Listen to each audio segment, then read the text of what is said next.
తెలంగాణ మాజీ ముఖ్యమంత్రి కల్వకుంట్ల చంద్రశేఖరరావు గారు మేష లగ్నంలో పుట్టారు. లగ్నాధిపతి కుజుడు అష్టమ స్థానంలో ఉన్నాడు. గురుడు ద్వితీయంలో ఉండి చూస్తున్నాడు. ఏకాదశంలో రవి, బుధ, శుక్రుడు. చంద్రుడు చతుర్థంలో ఉన్నాడు. ఆయనది కర్కాటక రాశి అయింది. శని సప్తమ స్థానంలో ఉచ్చలో ఉన్నాడు. శని వల్ల ఏంటంటే శశయోగం పట్టింది దానికి. రాహువు దశమ స్థానంలో ఉన్నాడు.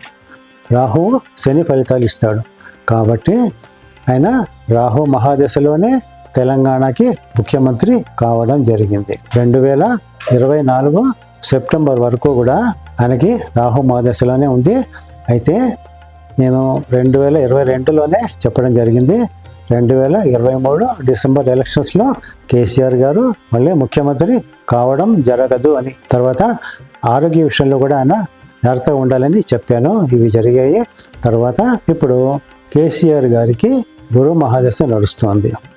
గురు మహాదశలో గురు అంతర్దశ 2027 ఫిబ్రవరి వరకు ఉంది. ఈ దశలో ఆయనకి సామాన్యంగానే ఉంటుంది. ఆరోగ్యం బాగుంటుంది. కొత్త పదవులు వచ్చే అవకాశం ఏమీ లేదు.